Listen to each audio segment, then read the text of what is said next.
Good morning, welcome.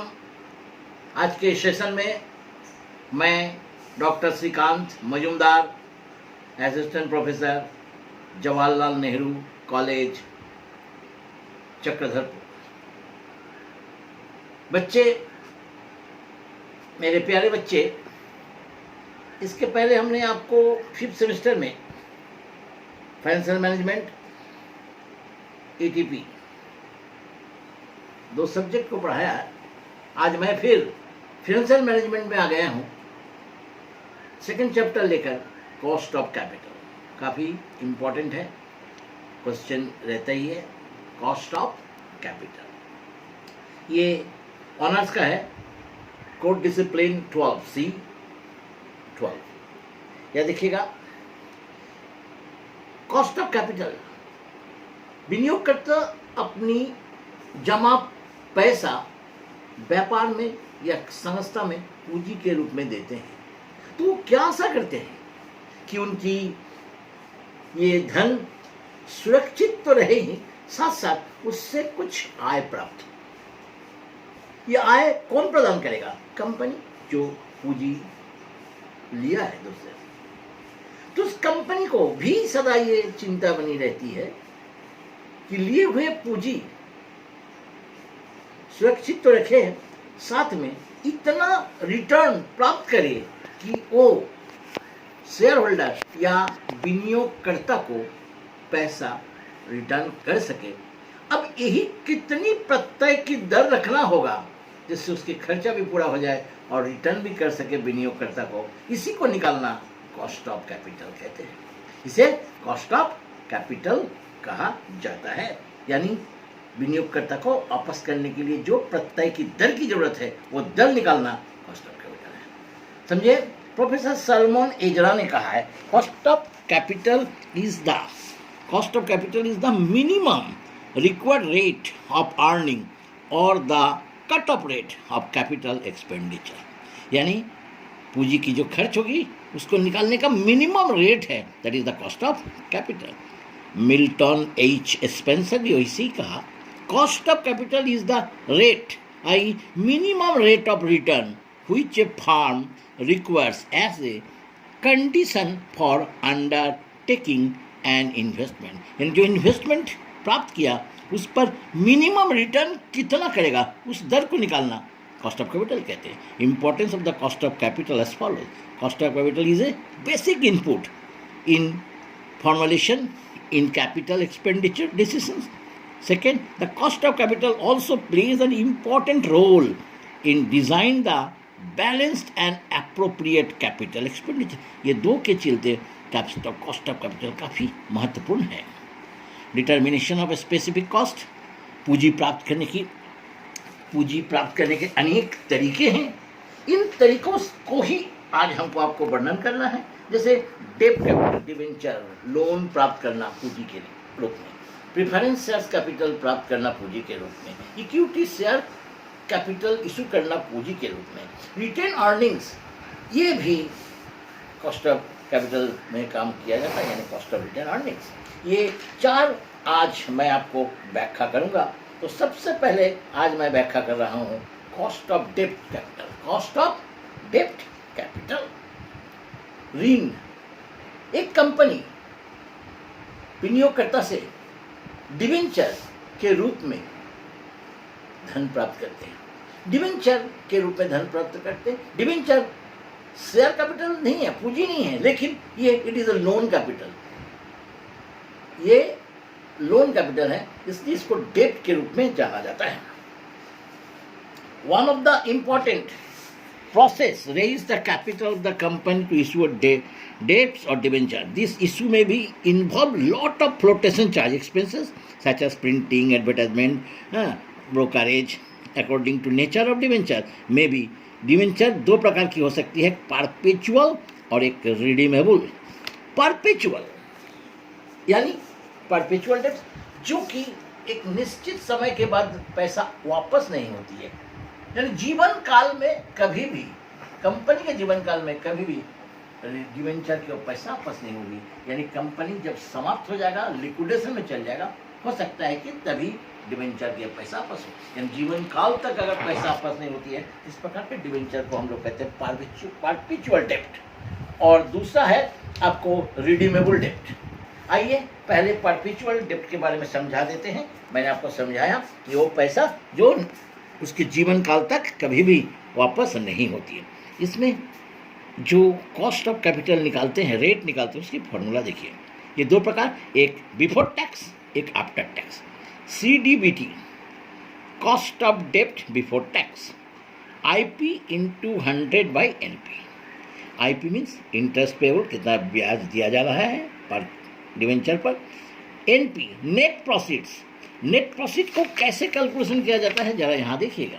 When debenture issued at par, net profits equal to face value minus flotation charge. ठीक है, अगर issue किया जाता है प्रीमियम में डिवेंचर को, तो par value plus premium minus flotation charge माने एक्सपेंसेस।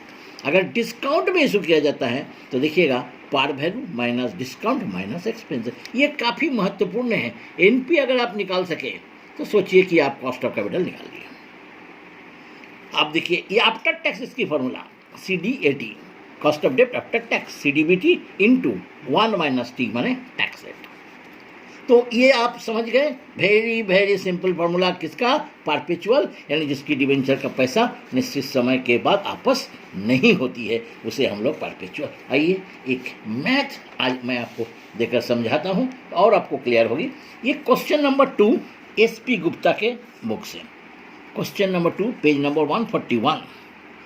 देखिए क्वेश्चन को, इसमें 3 प्रकार से इशू दिखाया गया, at par, at discount, at premium, यानी दाम में, दाम से कम में, दाम से ज़्यादा में, तीनों बिफोर टैक्स आफ्टर टैक्स, दोनों ही परिस्थिति में मैं आपको इस क्वेश्चन को सॉल्व करके बताता हूँ। यहाँ देखिए, in this problem par value of डेप्ट नॉट गिवन, पार वैल्यू नहीं दिया है, इसमें डायरेक्ट 1 लाख रुपया दे दिया है, कोई प्रॉब्लम नहीं, हम लोग उसको फुल वैल्यू लेके इस सबको बनाएंगे। 1 लाख IP क्या हो जाएगा, इंटरेस्ट पेबल, या 1 लाख पर देखिए उसके बगल में 10% लिया, यानी ये इंटरेस्ट रेट है, 10/100 किए यानी 10,000 रुपया इंटरेस्ट हुआ। अब कैसे निकालेंगे, इशूड एट पार NP, मैंने आपको बताया फेस वैल्यू माइनस एक्सपेंसेस, लेकिन इस क्वेश्चन में एक्सपेंसेस नहीं दिया है तो हम लोग माइनस नहीं करेंगे, तो 1 lakh minus nil equal to 1 lakh. अब देखिए कॉस्ट ऑफ डेप्ट बिफोर टैक्स, कॉस्ट ऑफ डेप्ट आफ्टर टैक्स, दोनों, ये बिफोर टैक्स या after tax. Cost IP into 100/NP कर लिए, सिंपली बैठाए, IP है 10,000 निकाल चुके हैं, 100 और NP तो 1 लाख है, 10%, और CDAT यानी कॉस्ट आफ्टर डेप्ट after tax, CDBT into 1 - T। Tax को कैसे निकाला जाएगा, 55% क्वेश्चन में दिया है, 55%, तो 55/100 इंटू 0.55, बस। CDBT कितना है, 10 लिखे, 1 - 0.55, 45, 4.5, यानी ये आंसर हुआ। उसी प्रकार से कॉस्ट ऑफ डेप्ट इशूड 10% डिस्काउंट, 10% डिस्काउंट, 1 लाख का 10% डिस्काउंट कितनी होती है, 10,000। मैंने आपको पार वैल्यू बताया, par value minus discount minus expenses, expenses है नहीं, इसलिए NP, केवल NP निकालना सीखिए बस, और कुछ नहीं। 1 लाख माइनस 10,000, 90,000 पुट कर दिए फिर फॉर्मूला को दोनों ही तरीके से। ये देखिए 10,000 इंटू 100/90,000, 90 क्यों, क्योंकि इसमें डिस्काउंट है, बस। ये 11.1, ये 4.9। अब ये प्रीमियम मैंने दम ज़्यादा वैल्यू में इशू करना, ये देखिए NP फिर निकाल लिए, प्रीमियम कितने परसेंट है क्वेश्चन में, 10%, 1 लाख का 10% 10,000 होता है, तो मैंने आपको फॉर्मूला बताया, par value plus premium minus expenses, expenses है नहीं, 1 लाख प्लस प्रीमियम, तो 1 लाख प्लस 10,000, 1 लाख 10, बस फिर फॉर्मूला वही पुट कर दिया, NP खाली बदल गया, देखिए खाली NP बदल गया। तो अब आप समझ गए कि किस प्रकार से कॉस्ट ऑफ डेप्ट परपेचुअल डेप्ट का निकाला जा सकता है। वेरी वेरी सिंपल, इसको एक बार आप घर में प्रैक्टिस कीजिए, फॉर्मूला को याद रख लीजिए, आराम से बन जाएगा, एग्जाम में कोई प्रॉब्लम नहीं है। केवल NP निकालने के नेट प्रॉफिट, मैंने हम डिवेंचर को बेचकर कंपनी कितना प्राप्त किया, that is called the net profits कहते हैं, ठीक है। आइए रिडीमेबल डेप्ट, that means debenture amount will be repayment debenture holder to debenture holder during the lifetime of the company amount return either at par, at premium, at discount. यानी निश्चित समय के बाद डिवेंचर की पैसा, निश्चित समय के बाद डिवेंचर का पैसा अगर कंपनी डिवेंचर होल्डर को लौटा देती है, इस प्रकार के डिवेंचर को रिडीमेबल डेब्ट कहते हैं। ये निश्चित समय कंपनी देता है, याद रखिएगा, ये समय कंपनी का दिया रहेगा और कंपनी इसे वापस करती है, इसलिए इसका नाम है रिडीमेबल। इस प्रकार के क्वेश्चन को फॉर्मूला थोड़ी सी याद रखिएगा। ये दाम में वापस किया जाता है। 100 रुपया लिया, कंपनी आपको 100 वापस करेगा, मानकर चलते हैं। 100 रुपया लिया, 110 रुपये वापस करें, यानी प्रीमियम में। 100 रुपया लिया, कंपनी 90 वापस करते हैं, यानी डिस्काउंट में आपको रिडम्पशन करता है। अब देखिए इसकी formula, before tax IP plus MV minus NP by N, फिर by MV plus NP by 2 into 100। अब आप बोलिए सर IP तो ठीक है, इंटरेस्ट पेबल। MV क्या है? Maturity value. Maturity value depend करता है क्वेश्चन पर। पार है, मान कर चलते 100 रुपया डिवेंचर है, पार है तो 100 रुपये मैच्योरिटी वैल्यू होगा। प्रीमियम में वापस करा 10 रुपया 10% से, 100 का 10% 110 में वापस होगा मैच्योरिटी वैल्यू। यानी डिस्काउंट में है तो मान कर चलते हैं कम में 10% डिस्काउंट है तो 90 वापस हो, that is the maturity value. Okay, NP जैसे हम लोग इसके पहले कैलकुलेशन किए, इसमें भी सेम मेथड है। N मीन्स मैच्योरिटी पीरियड, कितने वर्ष बाद वापस होगी, कितने वर्ष बाद वापस होगी। ध्यान दीजिए, calculation of NP will be the same, maturity value at calculate at follows. अगर एट पार में मैच्योरिटी होता है तो maturity value equal to 100 par. अगर एट प्रीमियम में वापस होती है तो at par plus redemption premium, वापस होने की प्रीमियम को जोड़ दीजिएगा। अगर एट डिस्काउंट होती है तो एट पार माइनस डिस्काउंट, यानी डिस्काउंट को घटा देते हैं, that is the maturity value. इसको हम लोग कहते हैं मैच्योरिटी वैल्यू। इसके और भी आगे है थोड़ा, तो हम उसको आगे देखेंगे, थोड़ी सी एडवांस प्रोसेस में है, लेकिन हम फिलहाल आपको सिंपल मेथड से ही बता रहे हैं। ठीक है, आइए इस प्रकार की एक मैथ को भी आज देख लेते हैं तो आपको क्लियर हो जाएगी। ये क्वेश्चन नंबर 14,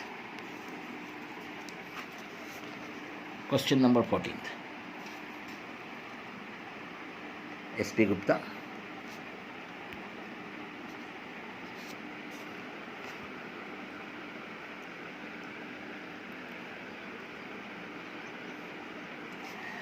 देखिए, डेप्ट issued at premium, redeemable at premium with the floating charges. Premium में इशू हुआ, आपस भी प्रीमियम में हो रहा है। IP फेस वैल्यू 1000, एक डिवेंचर का कीमत है 1000, उसका 10% 100 रुपये निकला। NP face value plus premium, issued premium minus expenses, face value 1000 रुपया, देखिए दिया हुआ है क्वेश्चन में। प्रीमियम इशू का प्रीमियम, कंपनी ले रही है प्रीमियम 10%, 100 रुपया 1100।